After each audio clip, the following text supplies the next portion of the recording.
ஒரு பெரிய காட்டில் சிங்கம், புலி, கரடி, யானைன்னு 4 மிருகங்கள் இருக்குது. நாலுக்குமே தீராத பகை. எப்போவுமே ஒன்றுக்கு ஒன்று சண்டை கடிக்கும். இந்த காட்டுக்குள்ளே ஒரு நாள் ஒரு மனுஷன் வந்து வழி தவறி வந்து மாட்டிக்கிறான். 4 மிருகங்களையும் புத்திசாலித்தனமாக சமாளிச்சிக்கலின்னா அவன் சாக வேண்டிய சூழ்நிலை அப்படிங்கிறத அவன் தெரிஞ்சுக்கிட்டான்.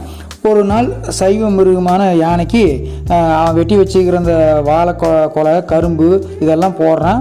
யானை அதையே ஃப்ரெண்ட் ஆக்கிட்டு யானையோட முதுகில் ஏறி காட்டுக்குள்ளே அப்படியே உலா வந்துட்டு இருக்கிறான். அந்த அளவுக்கு நண்பனாக ஆயிட்டான் அதுக்கு யானைக்கு. அதுக்கப்புறம் ஒரு மரத்தில் உயரத்தில் தொங்கிட்டு அந்த தேன்கோட்டை யானையோட முதுகில் எடுத்து கரடிக்கு கொடுத்து கரடியுமே ஃப்ரெண்ட் ஆக்கிட்டான். அப்புறம் ஒரு காட்டாட்டு வெள்ளத்தில் வந்து புலி சிக்கிக்குது. அப்போது அந்த புலியோட குட்டி ஒன்று சிக்கிக்குது. அந்த புலிக்குட்டியை காப்பாற்றி பெண் புலிகிட்ட ஒப்படைச்சு அந்த பெண் புலியோட நட்பையுமே அவன் பெற்றுட்டான். அப்படி ஜம்முன்னு இருக்கிறான். அதே சமயம் காலில் வந்து அதாவது முள் குத்திருச்சு. யாருக்கு? சிங்கத்துக்கு.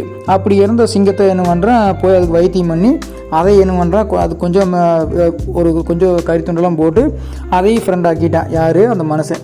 இப்படி அன்பை கொடுத்து அன்பை பெற்று அந்த கொடிய விலங்குகளே என்ன பண்ணால் அவன் சுமூகமாக பழகி காட்டுக்குள்ளே அப்படியே வாழ்ந்துட்டு இருக்கிறான். யார்? அந்த வழி தவறி வந்த மனுஷன். திடீர்னு ஒரு நாள் ஒரு ஹெலிகாப்டர் இவனை இருக்கிற இடத்துக்கு கண்டுபிடிச்சி இவனை சேர்ந்தவங்களே அவன் கூப்பிட்றாங்க. நாட்டுக்குள்ளே வந்துன்னு சொல்லி கூப்பிட்றாங்க. அப்போது இவன் சொல்கிறான், என்னோடய ஃப்ரெண்ட்ஸுகளோடு தான் நான் வருவேன் அப்படின்னு சொல்லி போட்டு நாளையுமே நான் அந்த 4 விலங்கையும் கூட்டிகிட்டு போகிறேன். யார்? அந்த மனுஷன். நாட்டில் எந்த நகரத்துக்கு போய் இறங்கினாலுமே ஒவ்வொரு பக்கமே ஒரு சண்டை. என்னென்னா, ஒரு ஊரில் தமிழ் ஒழிக அப்படிங்கிறான், ஒரு ஊரில் ஹிந்தி ஒழிக அப்படிங்கிறான், ஒரு ஊரில் ஆங்கிலம் ஒழிக அப்படிங்கிறான். இப்படி ஒவ்வொரு பக்கமும் ஒரு பிரச்சனையோடு சண்டை கட்டிட்டு திரிகிறாங்க. யார்? மக்கள். இப்படி நாடு ஊரா பெரிய சண்டை நடந்துட்டு இருக்கிறப்போ மனுஷன் அப்படியே பரிதாபமாக முழிக்கிறான்.